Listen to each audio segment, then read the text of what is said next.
La fondation de la Cinquième République, 1958-1965. Fondateur de la Cinquième République, quelle marque le général de Gaulle imprime-t-il aux institutions et à la politique du nouveau régime? La fondation de la Cinquième République.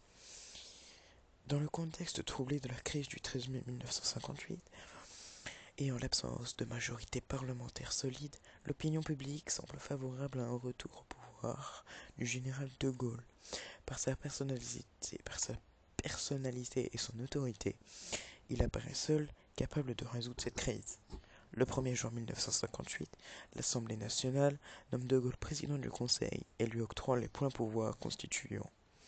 C'est la fin de la 4ème République. La naissance de la 5ème République. Le texte de la Constitution de la 5ème République, élaboré par de Gaulle et des juristes, est approuvé par 79% des Français lors d'un référendum en octobre 1958. En décembre 1958, de Gaulle est élu président de la République par un collège de grands électeurs. Un régime semi-présidentiel. Tout en maintenant le régime parlementaire, la Constitution de 1958 dote le président de pouvoirs très étendus. Il peut dissoudre l'Assemblée nationale. En cas de crise grave, il dispose de pouvoirs exceptionnels. Article 16. Il peut consulter le peuple par référendum. Le recours du référendum permet un exercice direct de la souveraineté nationale. Afin de renforcer la légitimité du président par son élection au suffrage universel direct, de Gaulle soumet cette réforme au référendum en 1962. Elle est approuvée par 62% des électeurs.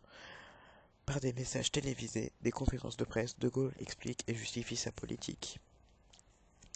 La bipolarisation de la vie politique.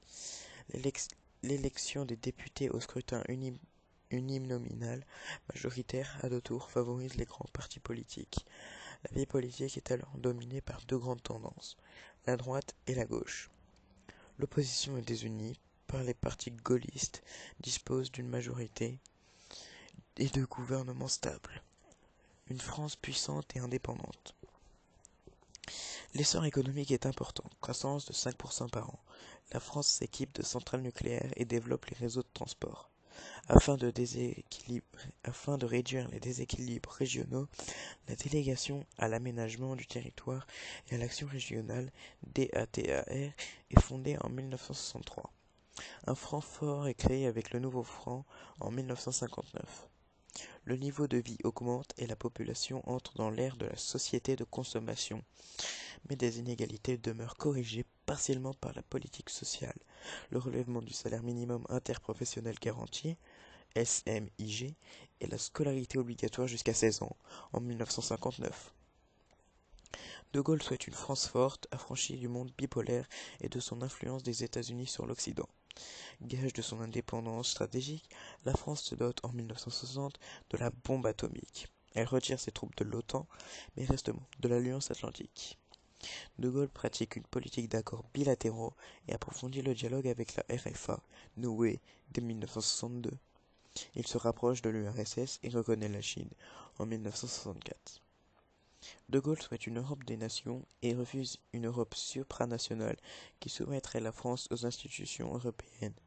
Mais il refuse l'entrée du Royaume-Uni dans la CEE, estimant cet État trop lié aux États-Unis. En 1965, la France a retrouvé une stabilité politique.